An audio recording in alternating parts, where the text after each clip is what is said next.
A 25-year-old was shot in the head and killed, and a 33-year-old was shot multiple times and is in critical condition. A 7-year-old is rushed to the hospital after being shot twice while riding in a car in North Philadelphia. An arrest has been made in the deadly shooting that took place at a Center City, Philadelphia IHOP over the weekend. 4 people were injured on the very same block where 2 people were killed just last night. Police tell us at least 21 shots were fired, striking 2 men and 3 people were killed and 9 others were hurt in a mass shooting in the very section of Philadelphia.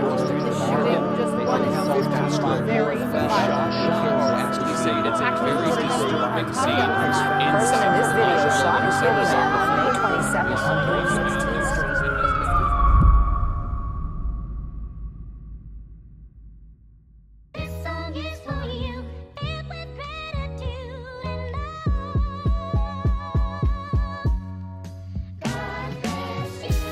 So I grew up in Philadelphia, and outside of traveling for school, work, or vacation, this has been my home for over 3 decades.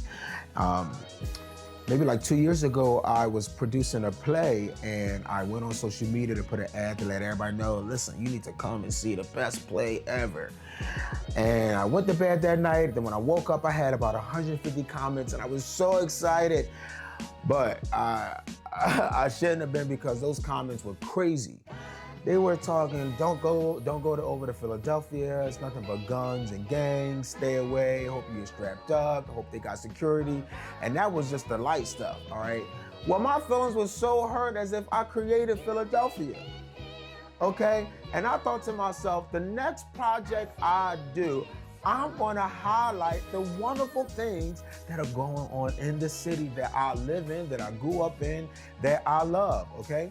And so not only that, it serves 2 purposes. It serves the purpose of highlighting the culture and the community and the people that, the movers and the shakers in the community that make things happen, but also organizations and pockets of communities that are really doing the work with boots on the ground, talking about all the things that we want to talk about. So this documentary is really for some to start the conversation, and for others to continue the conversation, because we all want to know, what is everybody doing about the guns? I don't know what they, listen, I just want to change the narrative just a little bit.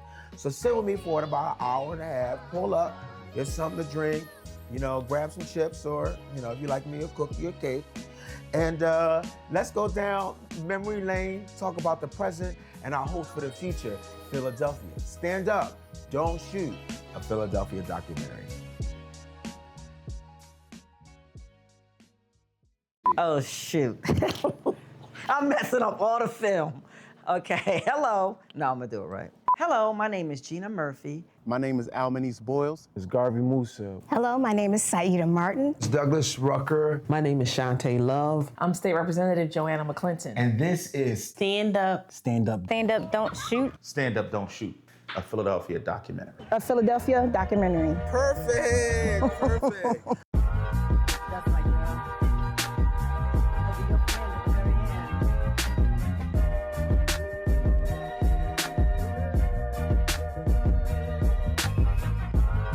That's my girl. I'll be your friend at the very end.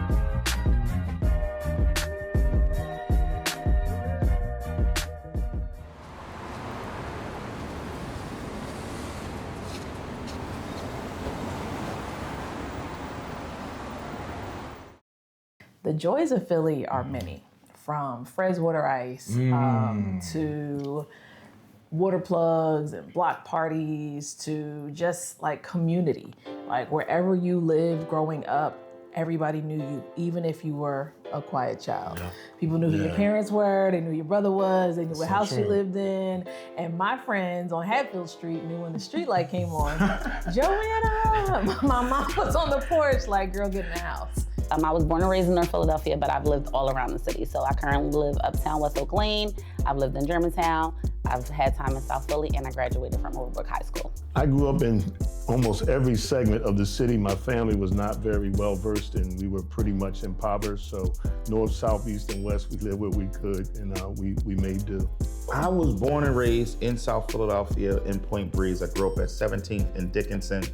I literally lived on the same block my entire life. When I was born, me and my mother lived with my grandmother. At the age of 2, my mom bought a house directly across the street from my grandmother. And if any of y'all from South Philly watching this, you know that's how South Philly do. We all stay around each other. When I reflect back, what was beautiful and dear to me was that North Philly was oftentimes reflected in other parts of Philadelphia as not being a clean, quote unquote, part of Philadelphia. But however, on Saturdays, I remember turning on the fire hydrant and everyone coming out. You turn on the fire hydrant, you come out with your brooms and your mops, and everyone cleaned the sidewalks, they cleaned their streets. It was one of the highlights of summer when it would be the Saturday block party, if you would call it that. And people would come outside the community, out of their homes and clean up in front of their house, paint the sidewalks, repaint the numbers. Somebody would put a grill out, but the kids got to play in the street all day because we couldn't play in the street growing up. So there wasn't that many hit and runs. The street was a no-no to us. We got away with playing football at some point, just don't hit nobody's car. But anyway. So when I think about Philly, the first thing that comes to mind is water hydrants. I think about as a kid how we would have the water hydrants on in the summertime and we would go and get wet. If you didn't want to get wet, it really didn't matter because then they would just dunk you. Everyone in the community came out. Everyone knew everybody. It wasn't an opportunity where people stood and didn't connect with one another. Hey, Gerald, you gonna remember this too. Ho. You gonna remember this. Go ahead. Am I saying 80s? 80s, 52nd Street, Shapiro's. If you from Philly, so when I was growing up in the 80s, I got my shoes from Shapiro's. They were Buster Brown shoes, right? My mother did not allow me to wear sneakers when I was real young. And so I remember I used to get my shoes right off of 52nd Street. And look, I'm a South Philly guy, but we did go to 52nd Street. And if you from West Philly and you watching this and you of a certain age, you know exactly what I'm talking about. I can say most of my most desired memories are from like 27th and Allegheny on this block called Bailey Street. We used to play hopscotch and run around on the blocks and eat water ice and pretzels and go to the corner stores getting potato chips, just running the block. Short highlights of Philadelphia. Some of my highlights is that they have parks that people don't know about, that you visit and you feel like you're not in Philadelphia anymore. There's just a lot of history here. There's a lot to do here. Philadelphia is located in the area in the East Coast, close to New York. You can jump on the train or just drive up. DC, Delaware, New Jersey Shore. There's so much to do in the city, and there's a diverse group of people here. There's a lot to learn. It's just always something going on in Philly. Whether you're at the bus stop, whether you're at the train station, whether you're in a place like we're interviewing right now, with church. 90s. 90s. One of my favorite parts of Philadelphia is Lincoln Drive. And I like to run Lincoln Drive, but you could disappear on Lincoln Drive as far as the trees, the foliage, the air is different, I believe, for me when I'm on Lincoln Drive. And I'm like, wow, I'm still in Philadelphia. What do I remember in the 90s? I was in middle school. Pizza pretzels. Y'all might not know what a pizza pretzel is, but in the 90s in South Philly, when I was going to elementary school, two things. One, I would go to Mr. Wilson's. He had a corner store right across the street from my elementary school, Child's Elementary. He used to take a regular soft pretzel, he would cut it open, put tomato sauce on it, put mozzarella cheese, and that's a pizza pretzel. You can get pepperoni on top, that's a pepperoni pizza pretzel.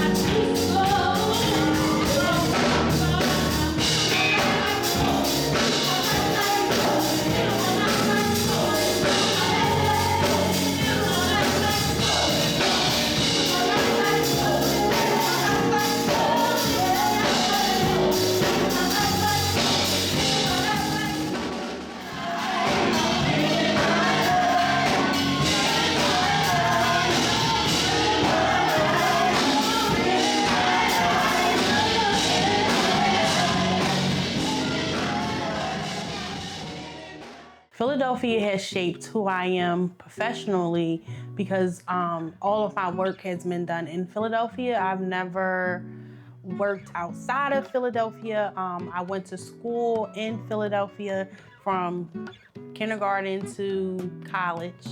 How it has shaped me personally, I think it's just my personality, and I don't realize how much Philadelphia has impacted me until I leave Philadelphia. And then I'm like, oh, we don't do this in Philly.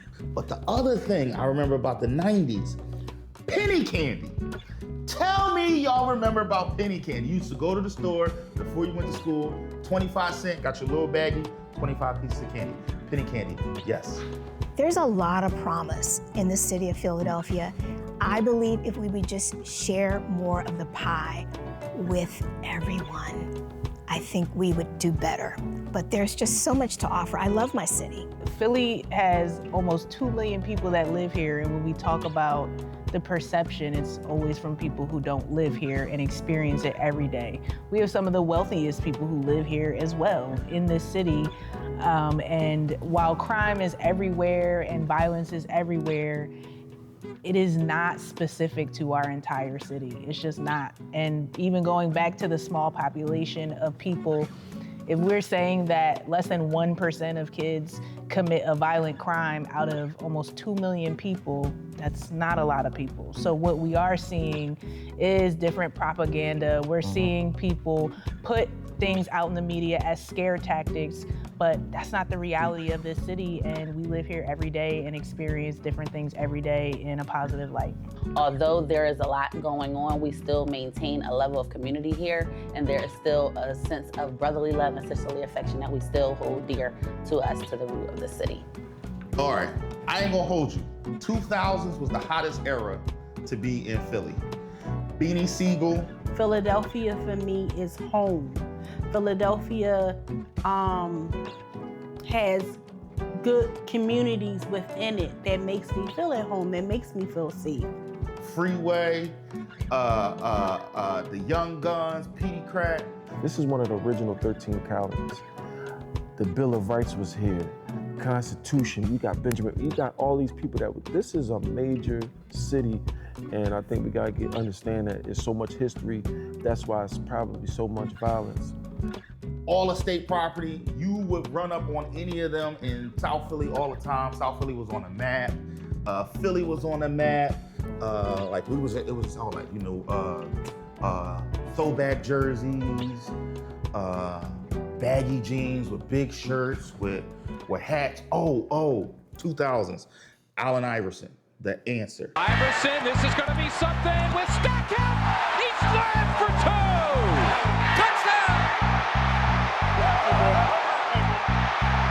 Of course, the sports teams. I'm a sports fan. Gotta love Philadelphia sports. It's rowdy, it's passionate, it's energetic, and it's the truth. And we have large events. We have Super Bowl champions here. We're about to have the World Cup here. Like, we have large things that happen where bad things aren't happening at all. I mean, we got the Eagles. I mean, what's better than that? You can go to an Eagles game, and I go to Eagles games all the time, and it's just like, it doesn't matter what color you are, what religion you are. We are all here for one thing, and that's for them Eagles to win their Super Bowl. So everybody bleed green that day. And it's just love. Fridays, City Avenue, braids, straight backs. Oh man, Philly is beautiful. It's a really beautiful city. It's just like, that's the violence stuff gets talked about, but what don't get talked about is the views, like the locations, the park, the nature, the trails, the restaurants, all type of different foods that you can experience. And I always just say that, like, Philly is love at heart. We got some things we gotta work on, but we love each other. But hear me out. If you had a girl, you took her down to the gallery and y'all got that picture together with the stars in the background, everybody had that, and you got your little keychain, and you had a keychain, she had a keychain with y'all picture on it. And here's the thing, it was the same background that was in your school pictures. because they use the same exact background from the guy. Yo, if you don't know what I'm talking about, you did not have a life. You haven't really lived the Philly experience. I've been through a lot in Philly, good, bad, and ugly.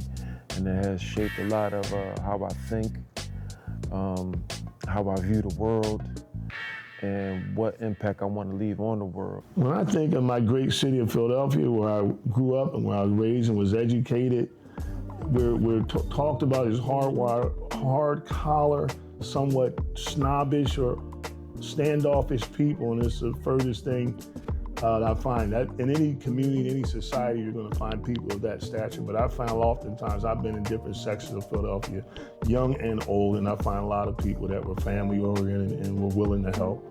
Check this out. If you're in Philly in the summertime, you can probably see any major artist come into the city for a concert. Whether it's at the Wells Fargo Center, whether it's at the Link, whether it's at Citizens Bank Park, whether it's at the Mann Music Center or the Dell, or whether it's right there in your community like Washington Ave or Point Breeze Ave. The most positive things that stand out to me about Philly is our love for each other. We're the city of brotherly love, and when needed, we know how to come together. The most notable and positive thing is so much cultural diversity in Philadelphia, and the cultural diversity brings about different ethnicities, which brings about different occupational levels and different things that people can interact. So it's like a melting pot. They call us a city of brotherly love, and it still exists. People are good-hearted here. They just not mushy. You know what I'm saying? And I think the stereotype is that they go together, and that's not necessarily the case. Like, you want to know how somebody feel about something, come to Philly and ask what you think. And there is love in that, because I'm not going to steer you wrong. It takes all of us. And so if we all band together, in my Philadelphia, we band together to heal and change the dynamics of the city. And so we heal from violence, we prevent future violence, we stop and intervene in violence, but we create healthy neighborhoods that, guess what, thrive. That young people playing double dutch is real and happens. That going to the corner store just to get a gallon of milk happens and no danger. That they play at the rec center, and guess what, that happens. Taking it to the streets.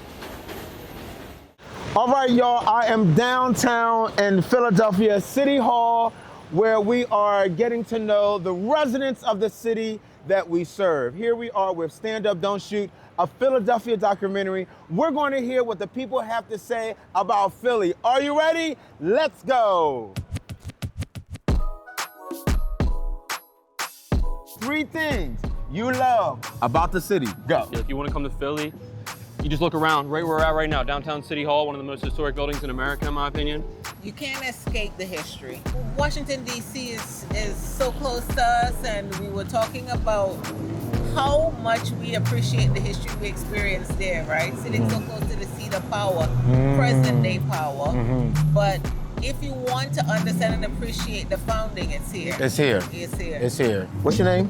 My name is Quidon. Quidon? Yes. Did I say that right? Quidon? Yes. All right, John. John, nice to meet you, man. I say the people, yo. The people are like they're like the vibrant town, you know? Sometimes we're rowdy, sometimes we're like out there, but most of all, yo, Philly bring mad love. I love the people, so no matter who they are, I love them. The different cultures. Like you could take example, like here right now, if you were to scan, it's all different types of religions, backgrounds. You know what I mean? It's just like a big melting pot. Loving, caring, family, Block unity. parties. Yes, block parties. The neighborhoods, the loyalty to our sports teams. Sports. Die-hard sports fan, man. Got my Sixers hat on, got my Phillies jacket on. Ride or die Philly sports, baby, all day, no matter what. The food. The food. Food scenery. Well, wait. What's your favorite spot? Right now, I guess it's Kalela. Well, first of all, when you come to my city, you gotta check out gyros. Not Pat's, not Geno's, gyros. 8th and Passion, that's our cheesesteaks. If you want a real good cheesesteak, you gotta go to the hood. They have these tourist trap places that have a lot of the tourists come to different places in South Philly to say they have the best cheesesteak. That's a misconception. You gotta go to the poppy stores to get a good cheesesteak. Exactly. You know what I mean? And you know, we got the beautiful women in the city. Yes, hello, And, hello. you know, our city, you know, it's coming up. Here's a message from State Representative Joanna McClinton. Some of us weren't alive for the most recent lows of our nation. And I know, like, my mom was a baby boomer, she's still here, but you know, some people from that age range are passing away. So when we think about civil rights and women's rights, like, we weren't there for that. But it's incumbent on us in this generation to keep fighting and to recognize that the lows that our nation is facing at this moment can one day also be history. They can be behind us. And while we find our path in this hour, in this moment, that we can also, you know, look back 5 years from now and say, whoosh, thank goodness we got through it. And there'll be something else that's on the frontier at that point, but we'll be able to get through it. But you know, when I was a young adult, like, the hardest thing was like 9/11, like wrapping my mind around that, studying political science and my professors being like obsessed with it, talking about it nonstop. And I thought, wow, this is gonna be the lowest point. But you know, fast forward 20 something years later, and we are like kind of at a moment again where there's so much division and so much struggle, and safe places seem few, right? Where we can actually express ourselves because there's so much cancellation and judgment. It's a challenge. But we will also be able to look back, you know, 5, 10, 20 years and say, and we got through that too. And the big thing is that we get through it together. The sky and the night, no, you can run from who you are when the pressure's tight. You think you're about to go down, you gotta survive. But now you wear the crown for the rest of your life. So they can hate, but they can't stop me. Oh, it's so obvious that I'm the best on these pieces. No denying us. The way I got these flows make you lose control. The way the beat goes. Oh, yeah. Oh, yeah. You are my sunshine, yeah. You are my daylight. You are my smile. You drive me wild. You are my sunshine, yeah. You are my daylight. You are my smile.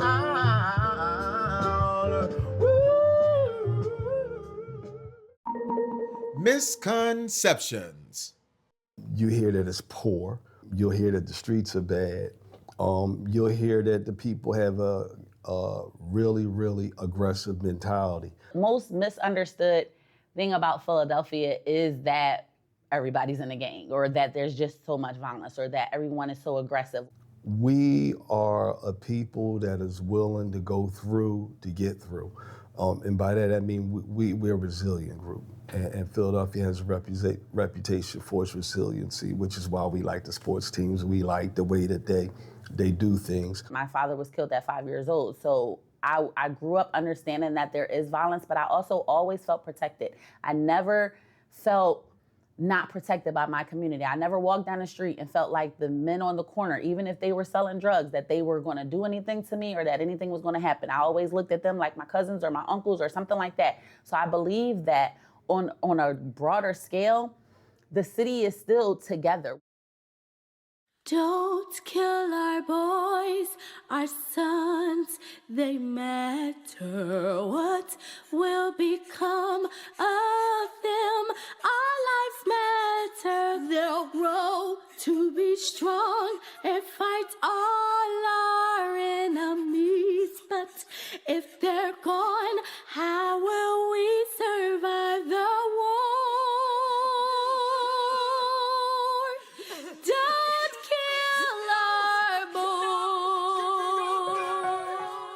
Well, this video that you are about to see is just one of 3 separate mass shootings across the city since Friday in what has been a particularly violent few days in the city of Philadelphia. CBS News Philadelphia reporter Nikki Dementri has that video and community reaction. Police say it's a very disturbing scene inside with a lot of blood on the second floor of the home on the 400 block of Grange Avenue. Investigators believe they have the suspected shooter's name, but they have not caught them yet. A 25-year-old was shot in the head and killed, and a 33-year-old was shot multiple times and is in critical condition at Einstein Hospital. The 33-year-old was taken to the hospital by police. The shooting happened around 4:50 this morning. That's when police were called, and police say there was a lot happening when they arrived.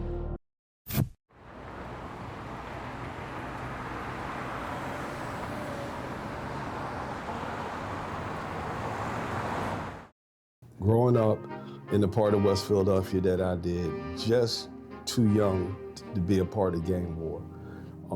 Gun violence was always an issue, a beginning school year, end of school year. I've seen a couple of my homies get killed with my own eyes. Me being shot at, me partaking in certain events, drugs, all that type of thing. I done drugs, I done been a part of that. I done sold drugs, I done been a part of that. So it's like I've been directly, I was right in the mix of it. One of my houses at one point in time was raided about 5 times, shot up. So I was directly involved in part of the problem. But like I said, that's nothing to glorify, nothing to be proud of, because anything that I ever did on that side never made me feel good. My older brother and one of my mentors as a child were both taken from me by gun violence. So it behooves me to speak to anyone I can when I have the opportunity to try to tell them the pitfalls of negative behaviors, gun violence, and drug usage, drug sales, because it can lead to jail, and jail is not a place that someone should want to be.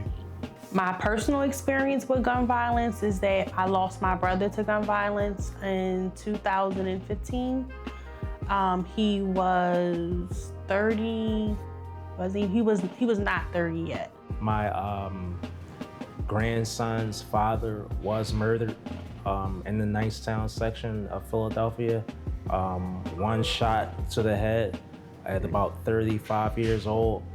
I was outside just hanging out with my neighbors, Miss Doretha and all them. And a gentleman came running around the block and running. And then another gentleman walked from the direction the gentleman was running, stood at the corner and shot the gentleman in the back several times. He had a white shirt, I'll never forget it. The white turned bright red. He fell on the ground and passed away. Amirah Green was my brother that was murdered. And he was the only boy out of 5 of us. And he was the apple of all of our eyes. And he was a comedian, he was funny. He was an artist. He could draw anything. We lost 8 people in the neighborhood of True and Shelton, but the youngest one we lost was LaRon L.J. Williams, who was killed on his 12th birthday, along with a drive-by shooting that also murdered 3 other people. Most of these kids, out of 8, I knew all of them except 2. My brother was murdered at a very young age. He was just turning 30. He hadn't really lived his full life out yet and reached his full potential. He was trying to turn his life around, and it impacted my life. He was my little brother. Whenever he seen me, he would light up, and so would I, because he would be on some kind of mischief. We would get in some kind of little scuffle or whatever. From the perspective of a sister of a brother that was part of violence, gun violence, it's still like prevalent to this day, and it was almost 13 years ago, next year. And I've been personally impacted because I've lost cousins to gun violence in Philadelphia. I've lost friends.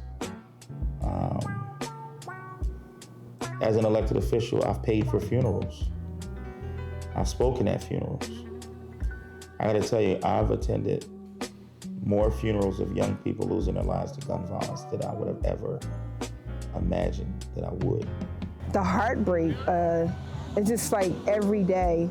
Like you think time will heal it, like it'll get lessened, the feeling will lessen, but it's fresh every time you turn around.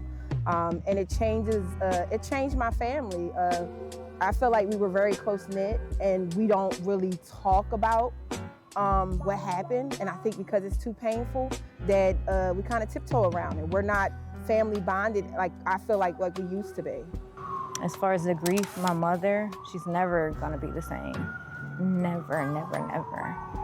My brother, my other brother, my little brother and me, we were always close, but I know this brought us closer because now there's that fear. One of us is gonna be the one who outlives everyone, right? The question of why oftentimes is a lot more important to people than the how. And the how could be pretty sad, but people, it's the why and why now. I oftentimes think, would we have had a cure to cancer if so many of our young people weren't killed and their lives cut too short? Or would there be a cure of AIDS and HIV if some of our young people's lives weren't cut short? My first funeral that I officiated when I became a minister, and this point is about 25 years ago, was that of a 13-year-old young man who was a part of a program I was a part of. And watching him play football outside my office window on Wednesday, and then on Thursday morning getting called to the hospital, and this 13-year-old is on life support, and being there with his mother and supporting the family. But I think about one specific young person who, at the time when we were connected, so he was already 18, he was already, since the age of 13, he was already in the foster system, already in and out of the juvenile detention center. He had been shot, he had been, charged with, countless firearm possessions because of safety issues. He was a father of 2 already. Every single system in the city was involved with him at some point, but none of the needs were ever addressed. He got his driver's license, he got a car. He started to figure out how to get employment. He started working at GoPuff. He ultimately, within that year, he ended up getting on his first plane ride to Miami. We went to Miami. But unfortunately, once he came back home, ultimately, he ended up being murdered. So he saw all this success within a year, but there were a lot of things in his life that should have been done. My son was killed 3 doors down from our house. The detectives say they don't know who did it, but everybody on the block said they know. I miss my son!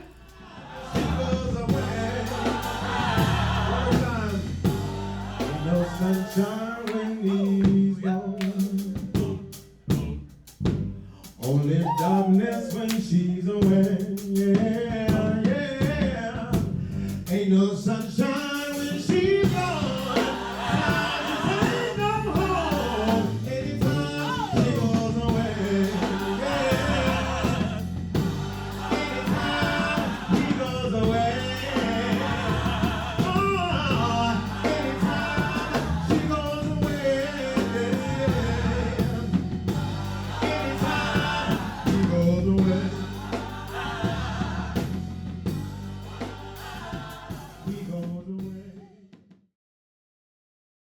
Tell us at least 21 shots were fired, striking 2 men, and 3 people were killed. One of them is hurt in a mass shooting in the various sections of Philadelphia. The shooting just one very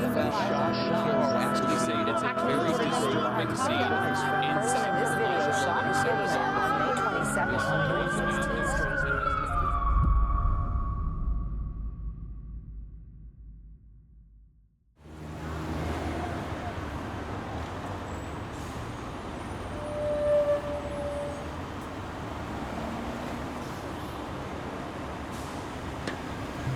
We recognize that the violence is caused by so many different things: oppression, poverty, inferior school districts. I would like to see control of the young community especially our children, because they're getting into so much unnecessary trouble. So some of the things that I see is that children are coming in with trauma at 2 years old, at its youngest, at their foundation years. A lot of it is coming from just think about how a family is impacted when there's gun violence. So for example, you'll have a family that comes in, mom had an older child and that child was murdered or harmed or paralyzed or something. They were impacted by gun violence. That takes a part of a parent. That takes time for that parent to begin to heal. Then they are dealing with their own trauma. So now that they're dealing with that trauma, they don't have the time to address the other children in the household. In today's world with these youth, it's a little different from mine when I was growing up. There's a lot more killings, a lot more shootings, a lot more robbings, a lot more vandalism, destroying and destruction of other people's properties, and especially the businesses. When someone is murdered, this is a ripple effect, and the collateral damage around violence and homicide just breaks the mere fabric, not only of communities, but of one family. And if that ripple effect continues, and we keep ripping to pieces, the resiliency band that people have snaps. And their ability to bounce back and to live and thrive is impacted. Many of our adults are walking around with trauma from their childhood and passing that trauma on to their children. And we have trauma-filled communities. Listen, when a gun goes off and someone loses their life, it's not just affecting the family that is there, it affects the whole community. When you are looking at a neighborhood that has been riddled with violence, then trauma exists. If you have a neighborhood that's been neglected, a neighborhood that suffers from poverty, then they are exhibiting some levels of trauma. When we was in high school, living in North Philly in the crack era, walking back and forth, getting on and off them subways and them buses, we lived in the heart, or we were the neighborhood school for one of the most notorious projects, Richard Allen. And we had a lot of friends whose stories was a lot more intense than ours.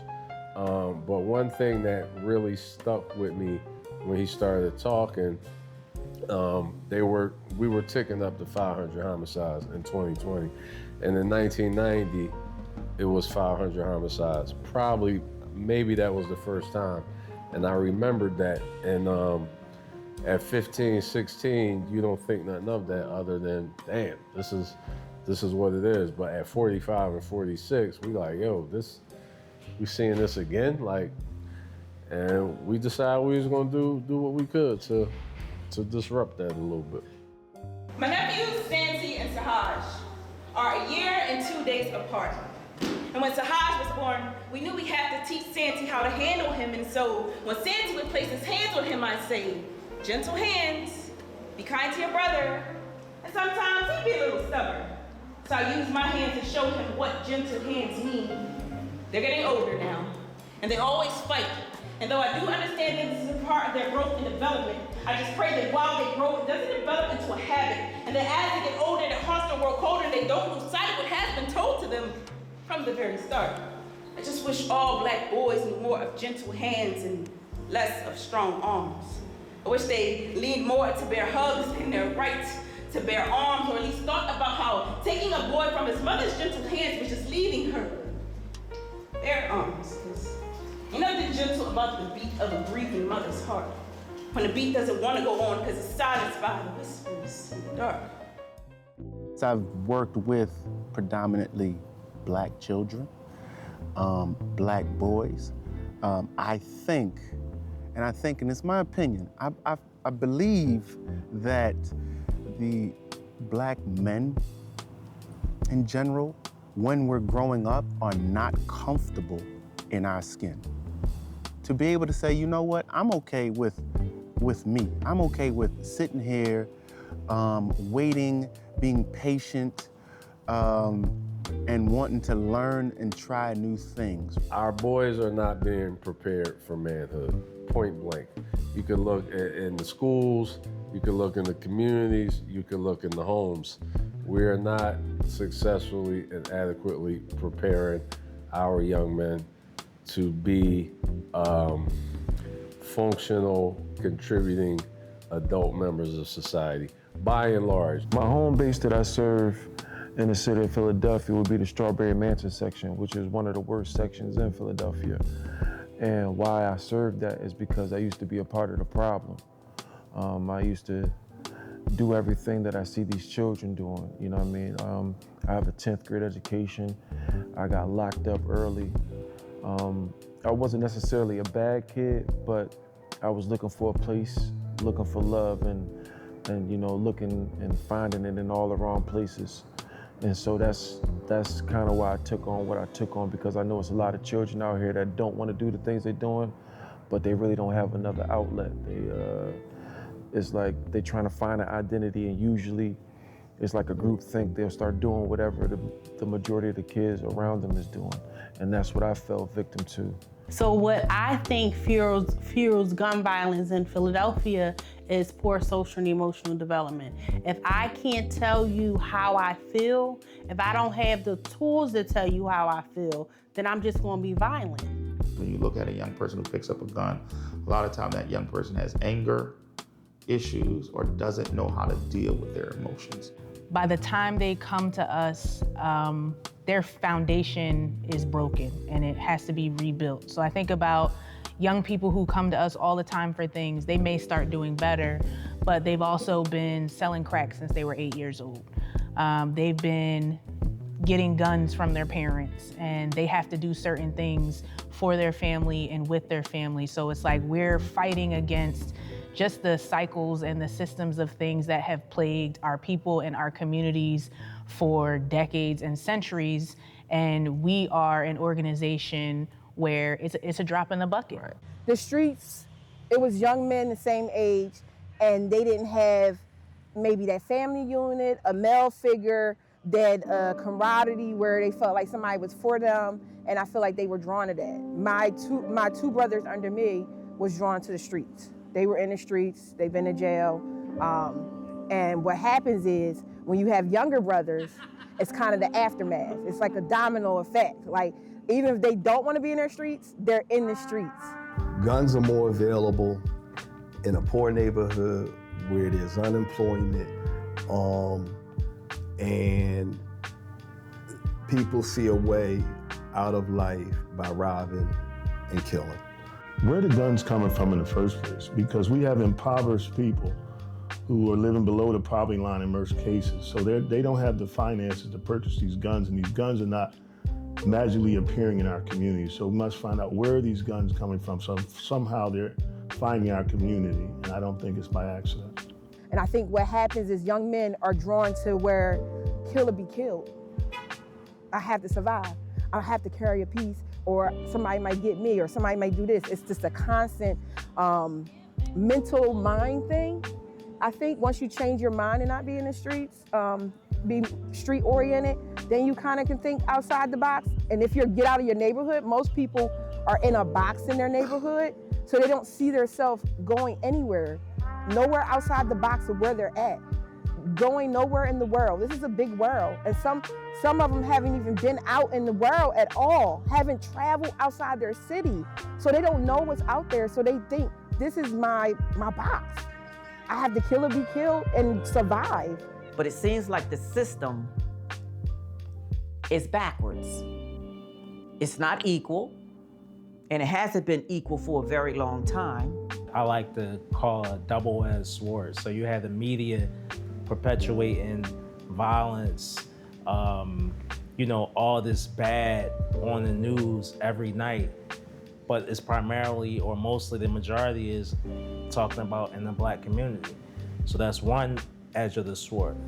On the other edge of the sword is us as Black people.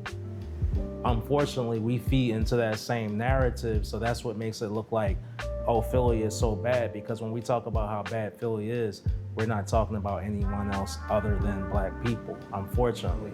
I believe the media portrayal has everything to do with it. I believe that there's not enough media attention on the positivity that goes on. There's not a lot of access to positive media attention for those who are doing positive things in the community. So I feel like overall, there's a lot of highlight on the violence. And I personally believe, sad to say, that it's just to the detriment of us, so that it can just continue to push more people out.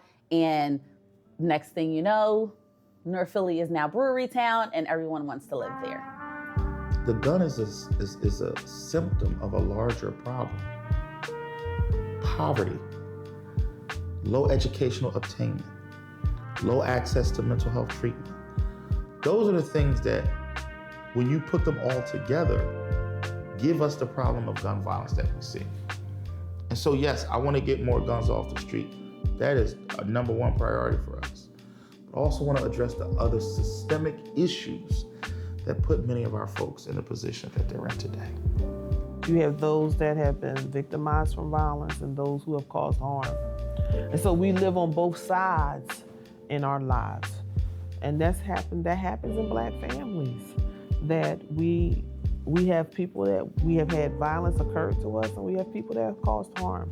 And when you have that in your family, then you have to really address both. And what people don't realize is that when you peel back the layers of someone who has caused harm, 9 times out of 10, they're responding to a pain that was done to them when they were younger. There is a lot of trauma that is unresolved, that started from childhood. And what we don't know is that when someone has experienced trauma from a child and it's unresolved, complex trauma, that means layers and layers of unresolved trauma, it impacts the brain. The prefrontal cortex is impaired. And so the lack of impulse control, the lack of reasoning, analyzing a situation, problem solving, this part of the brain is inhibited. And so a lot of times, the people who are committing the gun violence, they have been in a state of PTSD or trauma and are easily triggered. America is addicted to guns. We have a false sense of security because of our ability to own firearms, until we either get into a political position where we are no longer addicted or no longer desire the thirst quenching or adrenaline quenching desire of a firearm. We will see many of these ills in our community. How much of yourself are you willing to sacrifice? Is the cost of acceptance your mere existence? If they tell you you can't breathe, will you suffocate and die? Will you cry yourself to sleep every night at the wonder of what free will feels like?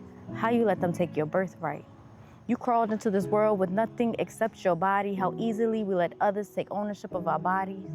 Imagine the looks on your ancestors' faces who rose up against their masters, only for you to bow down now. You call yourself royalty? Who gave you that crown? Who told you your worth laid the cloth on your body? Who told you your speech was only acceptable if it's proper? Who placed you on that pedestal and then knocked you over? Who gave you that frown and that chip on your shoulder? Who told you you were no good?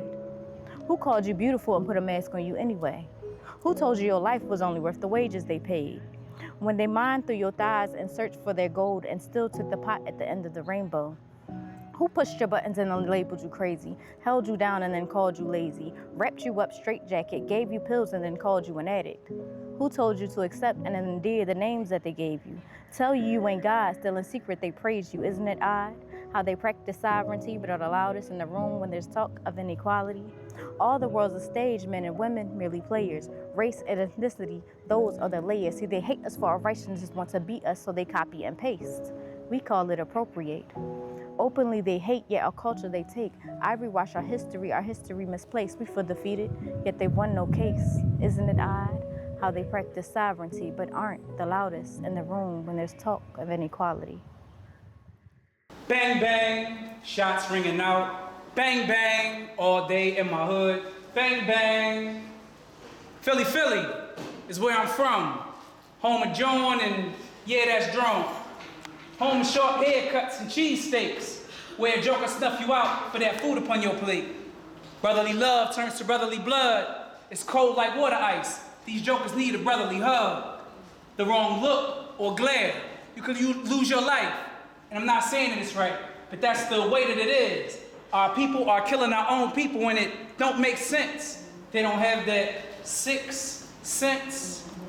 If you live by the gun, you'll die by the gun. Babies raising babies, fatherless sons. And you do this for the block, man, that shit dumb. Now your history, soon to be a distant memory. What will be your legacy? You died repping the block. If we stop promoting drug, guns, and violence, maybe the killings will stop. Love. Yeah. Misconceptions. Philadelphia is a bad place, and Philadelphia is not a bad place. The anger and the frustration of people that are committing these crimes is because people just want to, and they just are angry and they don't know any better. A lot of times what you hear about Philadelphia, dirty, you hear the people are rude. It's not just clean environments, it's clean streets, it's clean communities, it's clean ideas. It's been a long, dark night, and I've been waiting for the morning. It's been a long, hard fight, but I see a brand new day dawning. I've been looking for the sunshine. I haven't seen it in so long. Everything's gonna be alright. Everything's gonna work out fine. It's gonna be okay.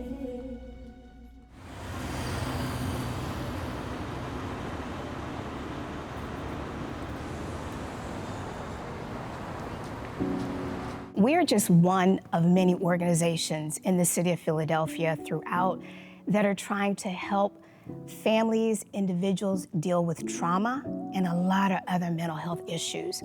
The way we're doing that is we are, first of all, providing trauma therapy, support.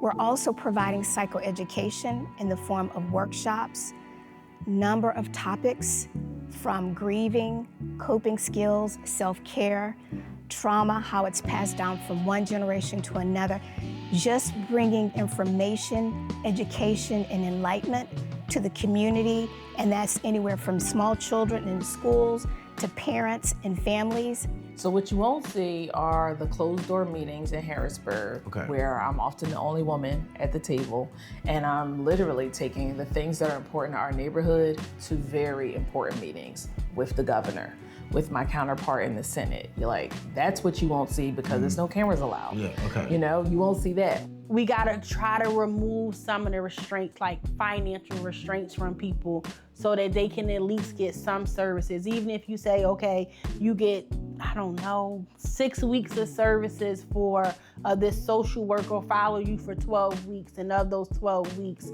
6 weeks is with a licensed therapist or something to like provide services to the family, because people just wanna know that you care.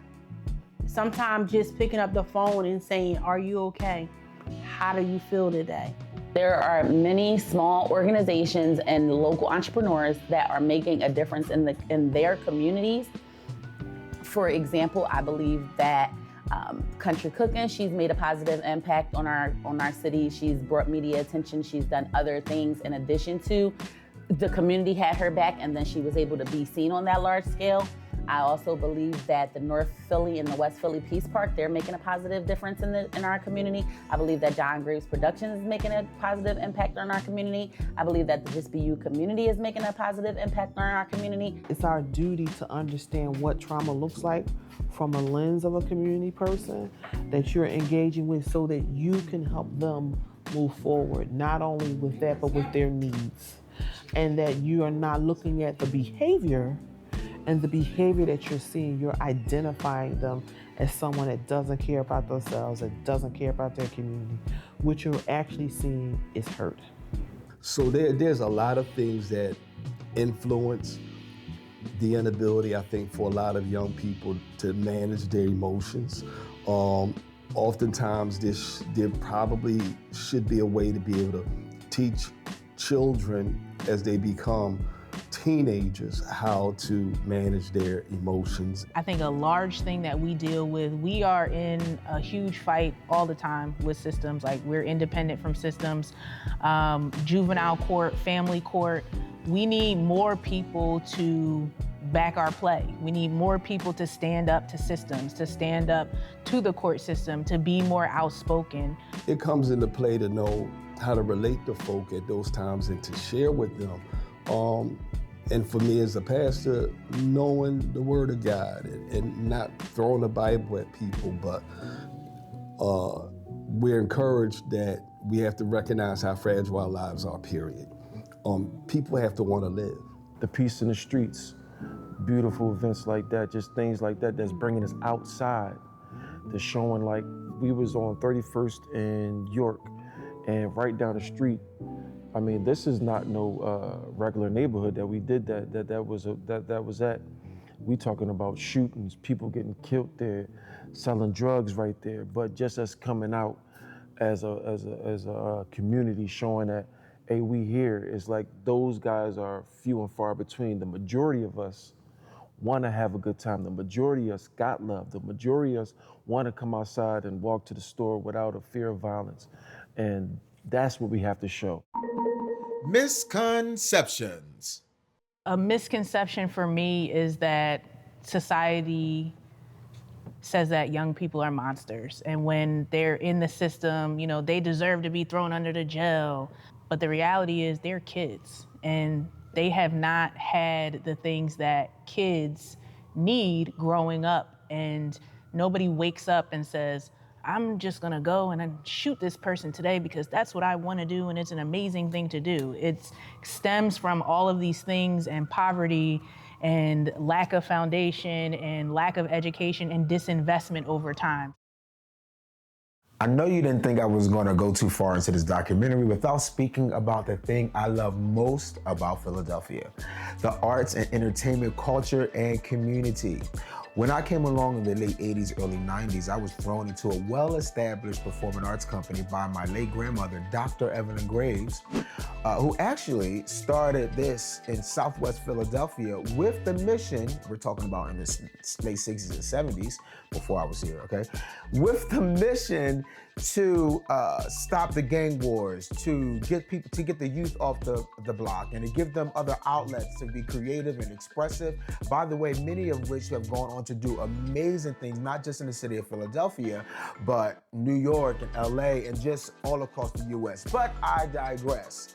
Like my grandmother, there's plenty of people doing the same thing in the city, using their gifts and their talents for good, which is how you and I got together. Me using my talents for good to raise awareness, and such like this summer, we got a chance to go to Josiah's Theater Festival in South Philadelphia, in which there were 3 to 4 productions, all highlighting the different themes in the community that either move us forward or need improvement. One of which highlights what we're talking about in our documentary, the impact of violence.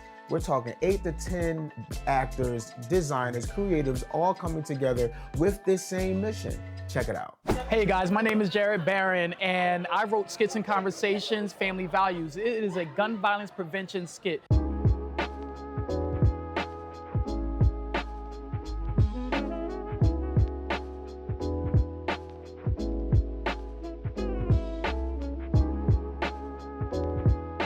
The reason why I wrote it was, one, we need to begin to talk about our communities and what we can do and stop pointing fingers and saying they need to stop, they need to not do, or pointing fingers at the news and saying those things. What can we do right now in our bodies, in our minds, to actually create a change? What are the small, minute things that will allow us to start twisting back our paradigms to being the strong Black Wall Street that we came from, that we used to be?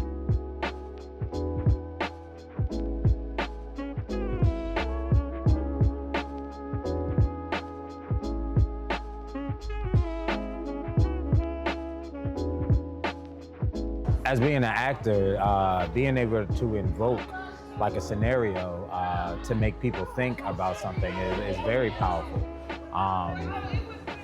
There's a lot of times, and it also invokes conversation, you know? When you see something on stage or a movie, it leads to a conversation because you saw something that might have affected you. I use my talents to combat issues in the city like gun violence, domestic violence, by giving my arts a place to release, giving my emotions a place to express and just leave it all on stage. All of my frustration, all of my grief, all of my trauma, I leave it on stage, and that's where I unfold, that's where I unpack. I think for a lot of people, we try to separate art from life, and we all know that art imitates life. The only way that you can truly connect with people, sometimes without that direct line, is through your art, is through that, hearing that music, hearing that beat. Hey everybody, my name is Lynn Shirley. I am the director of Skits and Conversations written by Jared Barron. How do I combat the violence and the narrative of violence in Philadelphia? I think it's a part of the storytelling that we do, right? Being intentional about the stories that we are putting out, being intentional about all of the great things that are happening in our city. As someone that works in education, I'm very immersed in what's happening with our young people. And so creating spaces for conversations like Skits and Conversations, but to continue to change the narrative is being a part of the conversation that shows the highlights of what our people are doing.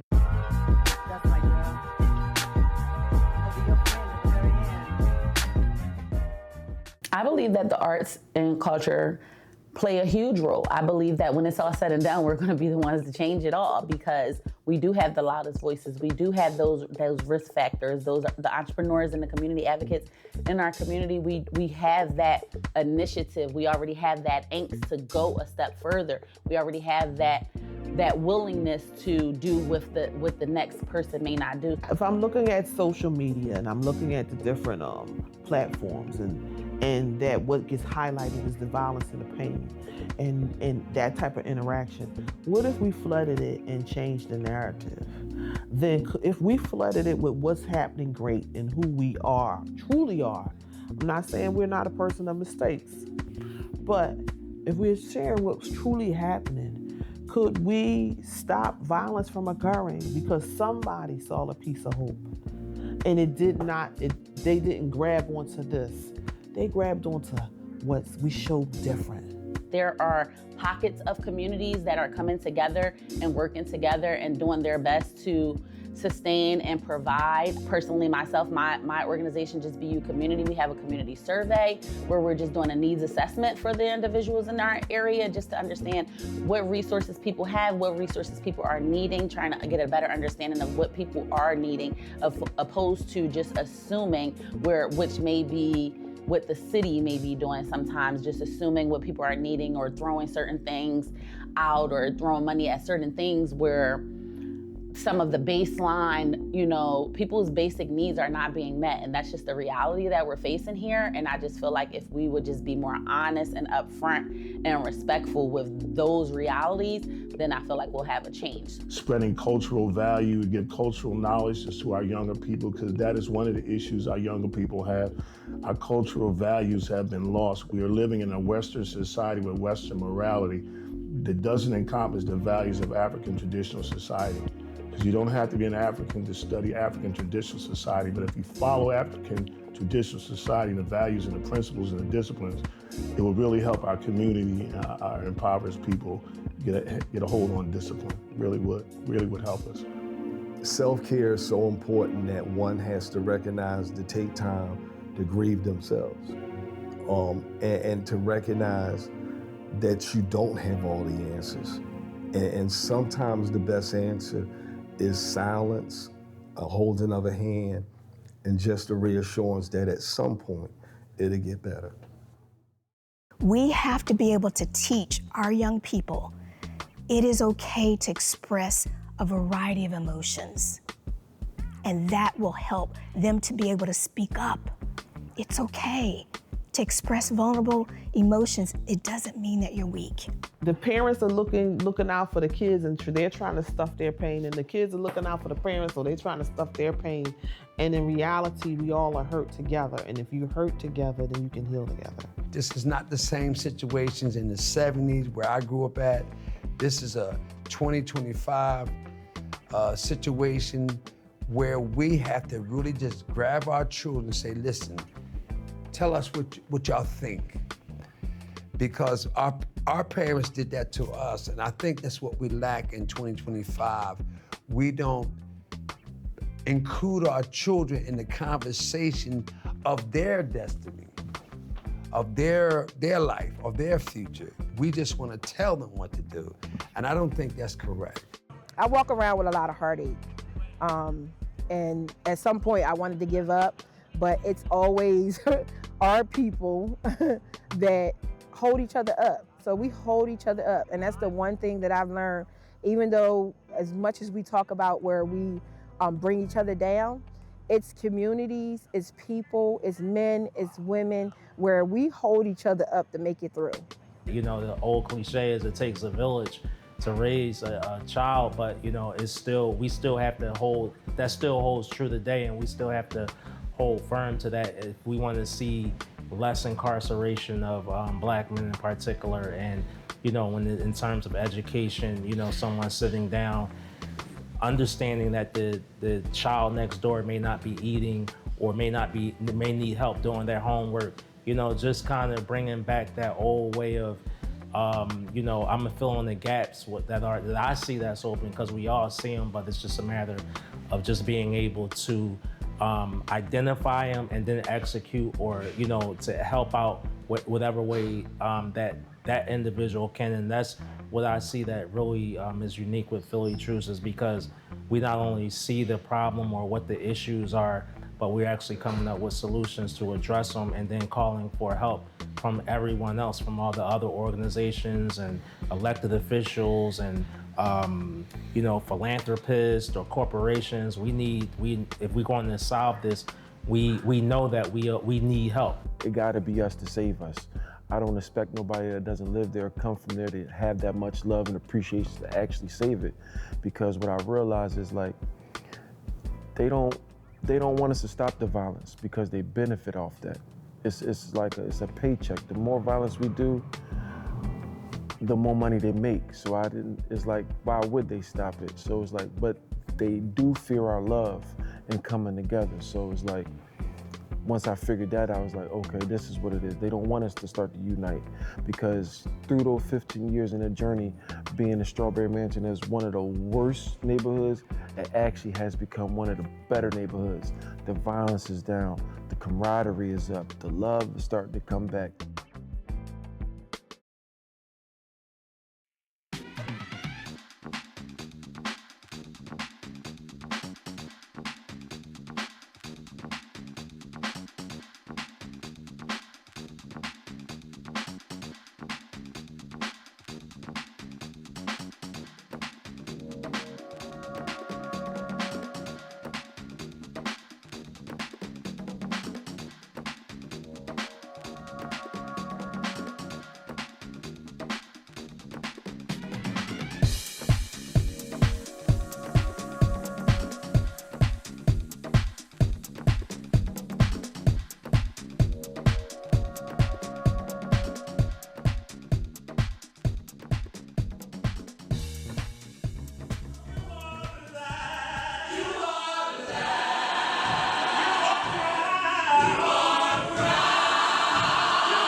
Misconceptions.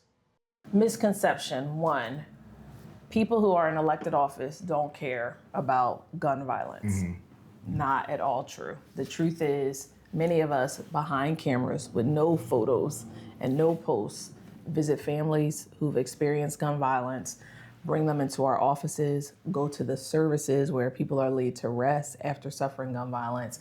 And the biggest key is staying in touch with families impacted by gun violence. People call us Philadelphia. what I've heard is that you can't come here and enjoy yourself, that there is nowhere to be safe. Here's a message from State Representative Jordan Harris. So if you're gonna get a cheesesteak, don't be first of all, don't listen to the weirdos that say go to Pat's and Gino's, like Nizal. Don't nobody in Philly go there, okay? I'm gonna tell you, you can go to Jim's in West Philly. It's black owned. Shout out to Jim's in West Philly. I do like Angelo's. I ain't gonna hold you. Cooper Sharp has changed my life on cheesesteaks. I also like D'Alessandro's, that's cool too. But let me be honest with you, some of the best cheesesteaks you get is gonna be from the corner store. I'm just telling you, like, people they not gonna tell you that, but like some of those corner stores, some of the bodegas, they got some of the best cheesesteaks. You can go get one.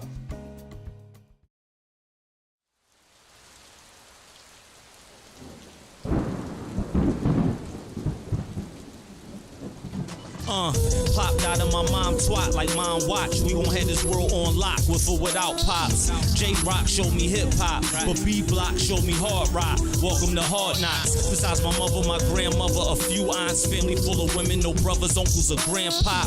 Forced me to be a man before I learned to drive. To dodge feminine ways, I had to go outside. Where the strong survive, was a measly 95 pounds, soaking wet, had to fight to get respect. By a team posted threat, draw on you etch a sketch. In retrospect, went from hanging in the wreck to catching wreck.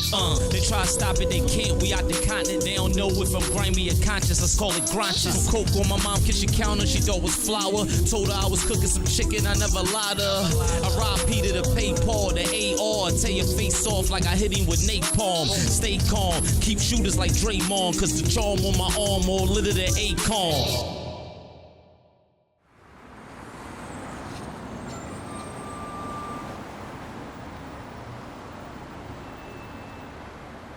Stand up means to be a leader. Stand up means to be accountable. Stand up means to be fearless.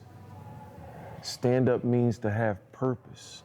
Some of the most profound and prolific people that we revere in our community, they didn't have a mandate, but they were on a mission.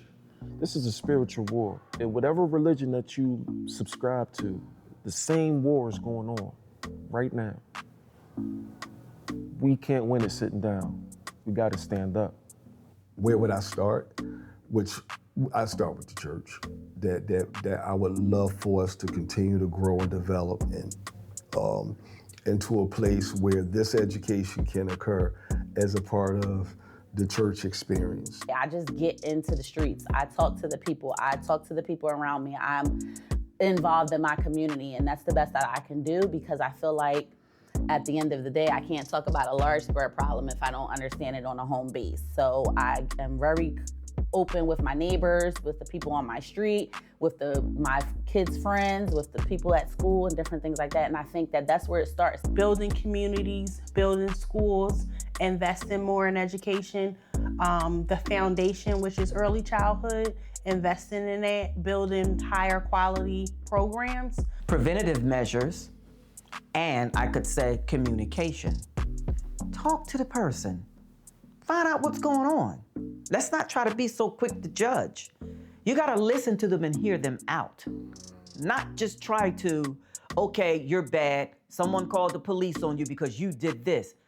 Talk to them. When I would go to a scene and it's a rivalry, I would de-escalate the whole situation. You stop yelling and you wait your turn. Usually when we get dealing with these adults, we dealing with hurt children. So that's what I try to adjust, the hurt in that child, to try to heal that part of it. For me, especially with children in foster care, who, similar to my situation, may be feeling like no one loves and cares about them, we want to step in and prevent them from going into the streets and seeking out love in unrealistic situations. Usually what I try to invoke to the babies is let them know they come from greatness. So you acting like something that's not you. You're acting like something that you was programmed to be. And I'm trying to reprogram my babies, our babies, into returning to greatness. I would tell my son to be a leader. Learn to be comfortable in your skin. Learn to raise your hand and ask a question. I would teach them to be aware of their surroundings. I believe in family. I believe that a lot of the problems that we have in the city, in the nation, in the world, starts at home. When we can strengthen the family unit, I believe that people will feel supported and we're gonna see less violence. My first thing I would do would be obviously to look at the actual data and clarify on where the gun violence is starting from, whether it is just the youth, because there's a lot of talk that it's mostly the youth, but that may not be the scenario. But I would like to, as I previously stated, I just feel like it's important to understand the root of the problems on who is inflicting the gun violence. If it is the youth, then what are those youth lacking? What are they missing? What is happening before they're getting to the place of the gun violence? So whether that may be education, whether that may be more extracurricular activities, whether that may be more interesting sports activities, whether that may be later rec center hours. Understand what your civic duty is, what your civic obligations are, and what it is to be part of a society. To know about your postal system, to know about your legal system, to know about your Merrill system, your city council. Become aware of what's transpiring civically in your city, and once you become aware and see how that affects you personally. A lot of us don't know who our elected officials are. We don't know who's representing us in City Hall, in Harrisburg, in DC, and we're not following them on social media, right? Okay. So like the days of getting flyers in the door, and sometimes our office does that, but they end up in the trash. We see them in the recycle bins. It's behind us. So find out who is supposed to be your voice in City Hall, in Harrisburg, in DC. Find out what they're doing, because we would do a better job if we had more input from the folks in our neighborhood coming out. You can't come to every event, but come to something, because we want to hear you, and we actually are around when it's nobody on the ballot. Okay. I think what Dr. King has said, everyone could be great because everyone can serve. You could be volunteering at your rec center and being a part of the advisory committee at your rec center. You could be a part of the Friends of group at your neighborhood school. You could be teaching children how to read or write, or starting something or after school program at your local house of worship. We do need to know who our folks are, and we need to see what they're doing, and come to something, give ideas. Everybody will have a town hall, everybody will have a pop-up, come to this. So when it aligns with your schedule, first of all, go and see who they are, follow them on social media, and see what they are doing and what they're not doing, because we work for the public. We can get involved by having a program like the Neighborhood Watch Again. We could have the community of the police come out and have little events, play with the children, talk with the children, water ice festival, things of that nature. Shop with a cop. We take children out shopping for Christmas. Put the gun down. 5, 6, 7, here we go. Put the gun down, put the gun down, put the gun down, put the gun down. Put the gun down, put the gun down, put the gun down, put the gun down. Put the gun down, put the gun down, put the gun down, put the gun down. Put the gun down, put the gun down, put the gun down, put the gun down. Mothers and the sons, fathers with the daughters, what's going on? Put the gun down. Holding on tight, trying to stay warm, hoping they're on. Keep pushing on. Waiting for the dawn when the pain is gone. What's going on? Everything's wrong. Fighting for a cause, everything's lost. The city is dim with the beautiful life. What's going on? What's going wrong? People are dying, everyone's trying to stay alive. Stay alive. Stay alive. Stay alive. Stay alive. Stay alive. Stay alive.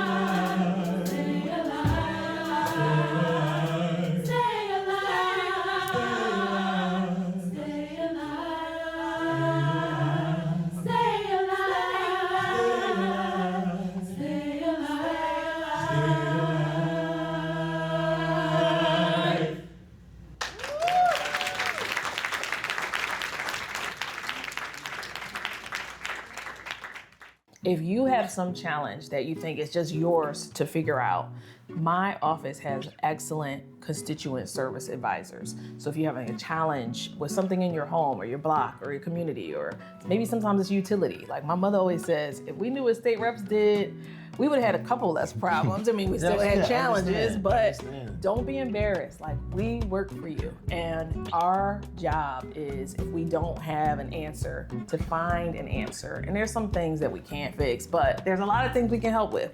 So don't be embarrassed to call our office. We don't judge, we don't size anybody up. We want to be a resource and to get to you solutions. If we're going to make violence a past, we have to uplift all the components of life and make it better. We're counteracting this and we're changing it. So everybody, all hands on deck. Can't nobody be not in this. If this is not a priority, then you can't really be here, not for our communities. I believe that we got to start with our schools and with our families. In our oppressed neighborhoods, the schools are inferior. We have got to do better. We need to funnel more money into our schools to be able to help with more teachers, more therapists, counselors, social workers, bringing in more help so that we can support our students. If we want to change our city, we want to change the way we talk about violence, gun violence, we need to invest in our city more. We need to invest directly in people. We need to invest in education, and we need to invest in our neighborhoods. And that way, they will change because we see it everywhere else. Where there's investment, there is a group of people and populations that thrive. Now reinvesting in communities, rec centers, programs that maybe talk about emotional intelligence, that may give young people an opportunity to explore the arts or STEM, but to give them an outlet so that they have some kind of connection and a safe place.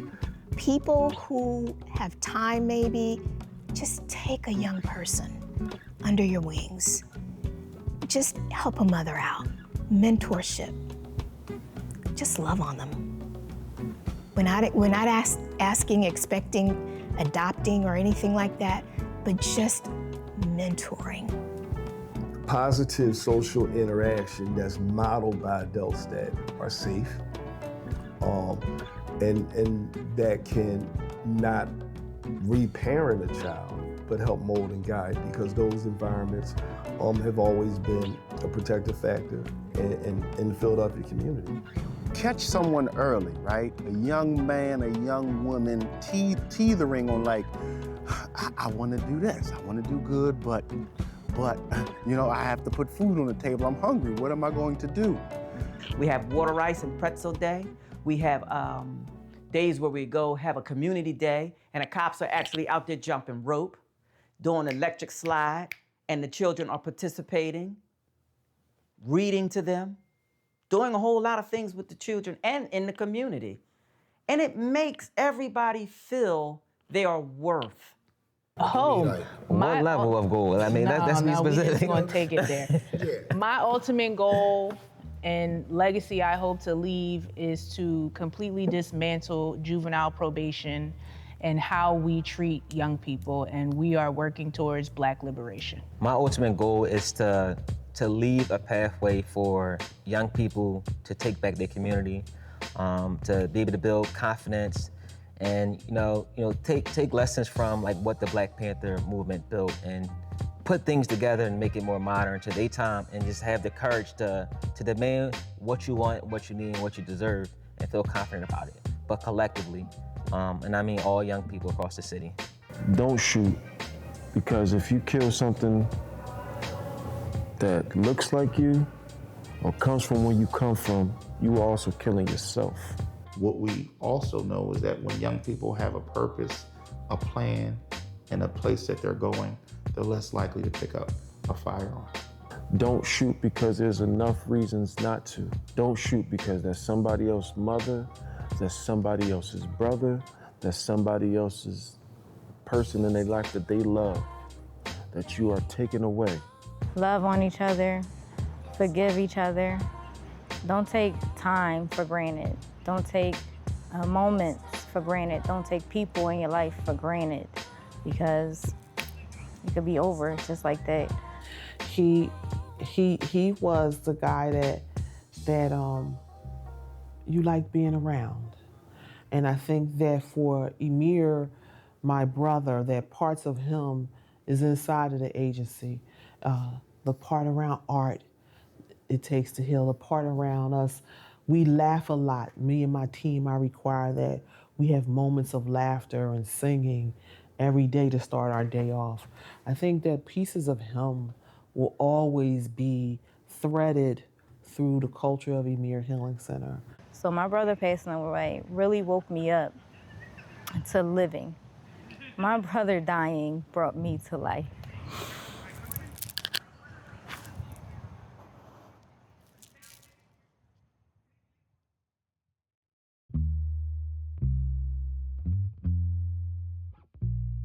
Who? The who is me. Who? God. What?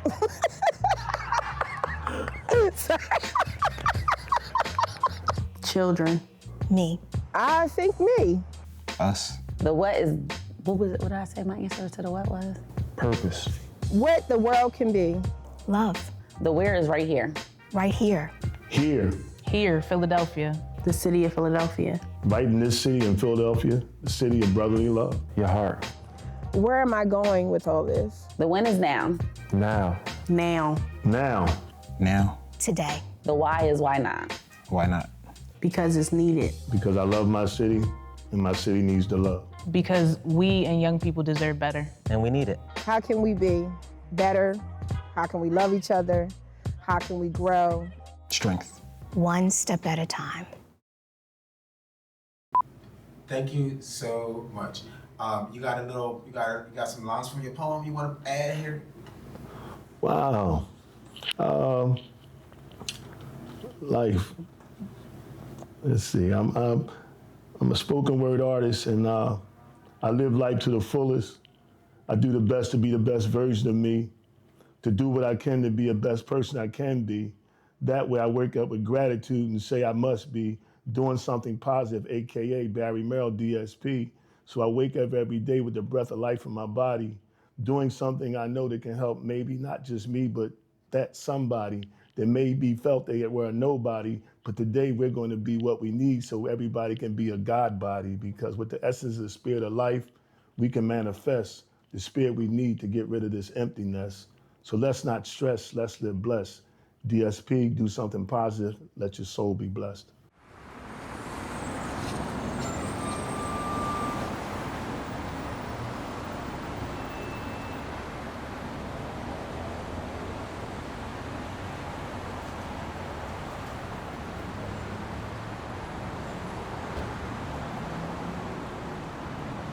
Okay. Oh, y'all got a teleprompter. Oh, smack. Yo, that's awesome. Y'all is too cool. You too cool. I got a teleprompter. I forgot how. Keep turning. Keep going. Keep going. Keep growing. Keep growing. Keep shining. Keep turning. Keep shining. Keep shining. Keep going. Keep growing. Keep growing. You don't see this in North Philly. You really don't. You really don't. And I'm more than proud to be from North Philly, born and raised. I support stuff like this.